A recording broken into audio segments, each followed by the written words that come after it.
നമസ്തേ.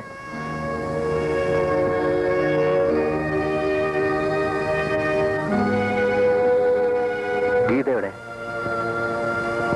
ഞാൻ അങ്ങയോട് മാപ്പ് ചോദിക്കാനാണ് വന്നത്. മാപ്പോ?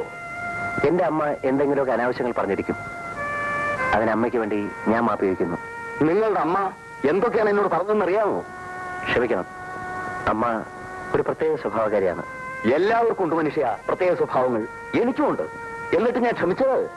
ദയവ് ഇത് അതൊക്കെ മറക്കണം. മനസ്സിന് വിഷമമുള്ള കാര്യങ്ങൾ വീണ്ടും വീണ്ടും ഓർമ്മിക്കാതിരിക്കുകയും പറയാതിരിക്കുകയും ചെയ്യുന്നില്ല ഭംഗി. സ്വന്തം കാര്യത്തിൽ ഈ വേദാന്തം മറന്നുപോകും. അതുപോട്ടെ, മാപ്പറാനല്ലേ വന്നത്. പറഞ്ഞു കഴിഞ്ഞിരിക്കുന്നു. നിങ്ങൾ പോവാ. എനിക്ക് ട്യൂഷനുള്ള നോട്ട് തയ്യാറാക്കണം. ഒരു കാര്യം കൂടെ പറയാനുണ്ട്. അത് കുറച്ചുകൂടി കഴിഞ്ഞ് പറഞ്ഞാൽ മതി എന്നാണ് കരുതിയിരുന്നത്. ഉണ്ടായത് എന്തൊക്കെയാണെന്ന് ഗീത പറഞ്ഞിരിക്കും. എന്തൊക്കെയോ പറയുന്നത് കേട്ടു. അപ്പോൾ പിന്നെ വിശദീകരണത്തിന്റെ ആവശ്യമില്ല. ഗീതയെ എനിക്ക് വിവാഹം ചെയ്തു തരണം. നിങ്ങൾ എന്താ പറഞ്ഞത്? ഞങ്ങൾ പരസ്പരം സ്നേഹിക്കുന്നു. ഞങ്ങളുടെ വിവാഹം നടത്തി. വിവാഹവും? എന്റെ ഈ ശരീരത്തിൽ ജീവനുണ്ടെങ്കിൽ മോളെ, അച്ഛൻ എന്നോട് സ്നേഹമുണ്ടെങ്കിൽ നിന്നെ പേരടിശി എന്ന് വിളിച്ച സ്ത്രീ അവിടെയുള്ളത്. ഞാൻ അങ്ങനെയല്ലെന്ന് അറിയാവുന്ന ഒരു പുരുഷൻ കൂടി അവിടെ ഇല്ല അച്ഛാ. എന്റെ ബാലേട്ടൻ. മോളെ, അവരൊക്കെ വലിയവരാ, നമ്മൾ പാവങ്ങളാ. അതിന്റെ ബുദ്ധിമുട്ട് ഗീത അനുഭവിക്കേണ്ടി വരില്ല. അനുഭവിക്കേണ്ടി വന്നാൽ തന്നെ സാരമില്ല അച്ഛാ. സഹിക്കാൻ എനിക്കറിയാം. മരിച്ചുപോയ അമ്മയെ ഓർത്തെങ്കിലും അച്ഛനെതിരെ പറയരുത്.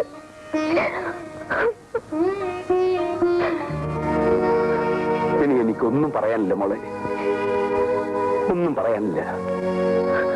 എന്റെ വീട്ടിൽ നിന്ന് ആരെങ്കിലും വരും. എന്നിട്ട് വിവാഹത്തെ നിശ്ചയിച്ചാൽ മതി. ഞാൻ പറ്റേ സാർ. പറ്റകില്ല.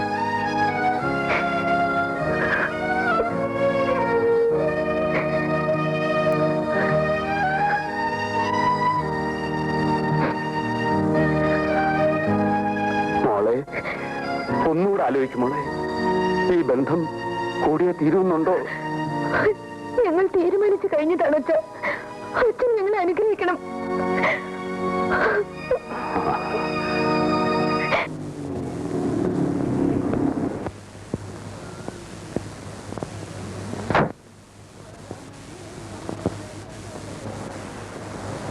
നിൽക്കവിടെ.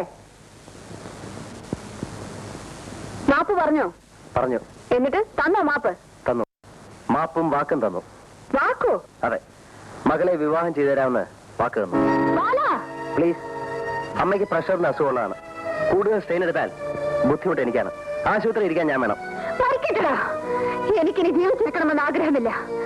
എന്റെ സമ്മതമില്ലാതെ നിനക്കിഷ്ടമുള്ള ആർക്കെ നീ വിവാഹം ചെയ്യുമല്ലേ? ആ ചോദ്യം ഒന്ന് തിരിച്ചിട്ടൂടെ അമ്മേ? ഞാൻ വിവാഹം ചെയ്യാൻ പോകുന്ന പെണ്ണിനെ അമ്മ അങ്ങോട്ട് ഇഷ്ടപ്പെട്ടാൽ കാര്യം തീർന്നില്ലേ? നീ വിവാഹം ചെയ്യാൻ പോകുന്ന ആരെയാണെന്ന് ഞാൻ നിശ്ചയിച്ചിട്ടുണ്ട്. അവർക്ക് വാക്കും കൊടുത്തിട്ടാണ് ഞാൻ പോകുന്നത്. അവിടല്ലേ കുഴഞ്ഞു പോയത്? അമ്മ ഈ വാക്ക് മാറ്റി പറയണ്ടേ? ഞാൻ വാക്ക് മാറ്റാനോ? നിന്നെ പ്രസവിച്ചത് ഞാനാണെങ്കിൽ കൊടുത്ത വാക്കിന് മാറ്റം ഉണ്ടാവില്ല. ഇതിപ്പോ ആകെ കുഴയല്ലേ അമ്മേ? അല്ല, അമ്മ കണ്ടുവച്ചിരിക്കുന്ന പെണ്ണ് ഏതാണെന്ന് അറിയാത്തത് കൊണ്ടാണ് നീ ഇങ്ങനെയൊക്കെ പറയുന്നത്. ഏതാണാവോ പെണ്ണ്? ഉന്നേറ്റന്റെ സഹോദരി രാധിക. Very good. നല്ല പെണ്ണ്. വിദ്യാഭ്യാസമുണ്ട്, സൗന്ദര്യമുണ്ട്, സ്വത്തുണ്ട്, കുടുംബ പാരമ്പര്യമുണ്ട്. ഇനി എന്ത് വേണം? സ്നേഹം വേണം. അതില്ലമ്മേ. സ്നേഹിക്കുന്ന ഞാനും ഗീതയും തമ്മിലാണ്. ഗീത? അവളുടെ പേരവിടെ വേണ്ടി പോരുത്. ഞാൻ ജീവിച്ചിരിക്കുമെങ്കിൽ അവളോട് വരില്ല. ഞാൻ ജീവിച്ചിരിക്കുമെങ്കിൽ അവളിവിടെ വരും. ചേച്ചിക്ക് എന്ത് വേണം? നിനക്ക് അമ്മയുടെ മുന്നിൽ ഒന്ന് തോറ്റു കൊടുത്തൂടെ? നമ്മുടെ അമ്മയല്ലേ. അമ്മയുടെ മുന്നിൽ തോൽക്കുന്ന മക്കൾക്ക് നന്മ മാത്രമേ ഉണ്ടാകൂ. ഈ സാരോപദേശം ചേച്ചിയുടെ കാര്യം വന്നപ്പോ എവിടെ പോയി? അന്ന് അളിയനും ചേച്ചി സ്നേഹപരവശരായി നടന്നിരുന്ന കാലത്തും അമ്മ എതിരല്ലായിരുന്നോ? അന്നെന്താ ചേച്ചി വിട്ടു കൊടുക്കായിരുന്നേ? അവരുടെ ഇതുപോലെ ആയിരുന്നോടാ. ഇത് വെറും ഒരു പറട്ട ആദ്യരുടെ മകൾ. ഒരു വെടക്ക ചേച്ചിയുടെ മകൻ എന്ന് അവര് പറഞ്ഞാലോ? എന്താ പറഞ്ഞൂടെ? പറഞ്ഞാൽ ഒരു ചുക്കം ചെയ്യാൻ പോകുന്നില്ല. എന്തൊക്കെയോ ചെയ്ത് കളയാമെന്ന് തോന്നിയേക്കും. അത് പഴയ അധികാരത്തിന്റെ ഗർവാണ്. ബാല, നീ ആരോടാ സംസാരിക്കുന്നതെന്ന് അറിയാമോ? നമ്മളെ പ്രസവിച്ച അമ്മയോടാ. ചേച്ചി, പ്രസവിച്ചത് കൊണ്ട് മാത്രം അമ്മയാവില്ല. അകവും പുറവും നിറയെ അലിവും സ്നേഹവും വേണം. അതാണ് അമ്മ. എനിക്കൊന്നും ഇല്ലടാ. അവൻ പറഞ്ഞത് പോയത് കേട്ടില്ലേ മോളെ? ഇതിനെല്ലാം കാരണക്കാരി നിങ്ങൾ ഒരുത്തിയാണ്. സഹോദരന്റെ മകളെ വിളിച്ച് വീട്ടിൽ നിർത്തിയിട്ട് എന്റെ മകളെ വശീകരിച്ചെടുത്തിരിക്കുന്നു. പക്ഷെ അവനെ ഞാൻ വിട്ടുതരുമെന്ന് കരുതണ്ട. നടന്നത് എന്താണെന്ന് ഞാൻ പറഞ്ഞു. എന്നിട്ടും വിശ്വാസമാകുന്നില്ലെങ്കിൽ ഇറങ്ങി പോണല്ലേ? അത്രയും ഞാൻ പറയുന്നില്ല. അനാവശ്യം പറയാതിരിക്കെങ്കിലും വേണം. പറഞ്ഞതാണോ അനാവശ്യം? നിങ്ങൾ ചെയ്തതോ? എങ്ങനെയെങ്കിലും ഒരു ബന്ധമുണ്ടാക്കിയെടുത്തിട്ട് ഞങ്ങളുടെ ബംഗ്ലാവിൽ വിരുന്ന് വന്നാ കൊള്ളാമെന്ന് മോഹമുണ്ടല്ലേ?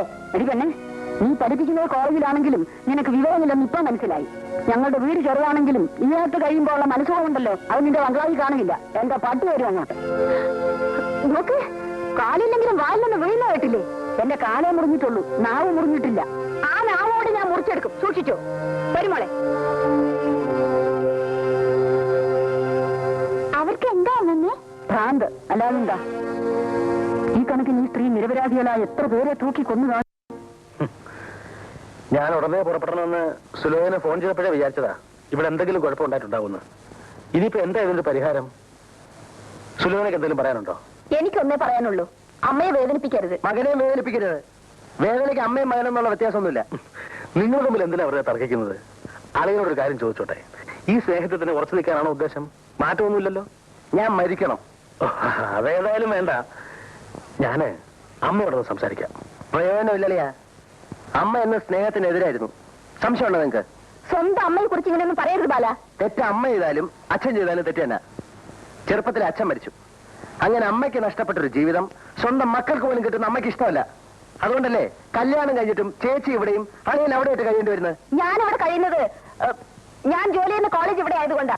അവിടെയുള്ള കോളേജിലേക്ക് സ്ഥലം മാറ്റം വാങ്ങണമെന്ന് അളിയൻ പറഞ്ഞല്ലോ. അമ്മ സമ്മതിക്കാഞ്ഞിട്ടല്ലേ? സത്യല്ലേ അളിയ? എന്റെ പൊന്നളിയ, ഞങ്ങൾ തമ്മിൽ കാണുന്നത് തന്നെ വല്ല വിഷുവിനും സംക്രാന്തിക്കും ഒക്കെയാ. ആ സമയത്ത് എന്നെ കൊണ്ടുള്ള സത്യമെല്ലാം പറയിപ്പിച്ച് ഞങ്ങളെ കഴിഞ്ഞ് പാറ്റായിട്ടിട്ട് അളിയ എന്തോ കിട്ടാനാ? നിങ്ങൾ സ്നേഹിച്ചു, അമ്മയ്ക്ക് അത് ഇഷ്ടമായില്ല. വിവാഹം കൊണ്ട് നിങ്ങളെ ശിക്ഷിക്കായിരുന്നു. അതുകൊണ്ടല്ലേ കല്യാണം കഴിഞ്ഞിട്ടും ചേച്ചി ഇവിടെ തന്നെ നിൽക്കണമെന്ന് അമ്മ വാശി പിടിച്ചത്. അളിയനും വീട്ടുകാരെ സമ്മതിച്ചുകൂടായിരുന്നു. പോട്ടളിയ, ആ സമയത്ത് സമ്മതിച്ചില്ലാതെ ഞങ്ങളുടെ വിവാഹം നടക്കുമായിരുന്നോ? അതൊക്കെ ശരിയായിരിക്കും. എന്നാലും വെറും സാധാരണ പെണ്ണുങ്ങളെ കുറിച്ച് പറയുന്നത് പോലെ നമ്മുടെ അമ്മയെ കുറിച്ച് പറയുന്നത് ശരിയല്ല. അമ്മ ജഡ്ജിയായിരുന്നിട്ട് റിട്ടയർ ചെയ്ത ഒരു സ്ത്രീയാണ്. ജഡ്ജിയല്ല, തൂപ്പുകാരിയായാലും ചില കാര്യങ്ങളിൽ പെണ്ണ് പെണ്ണ് തന്നെ. ഏതായാലും ഞാൻ അമ്മയോട് സംസാരിച്ച് നോക്കട്ടെ. ഉണ്ണി,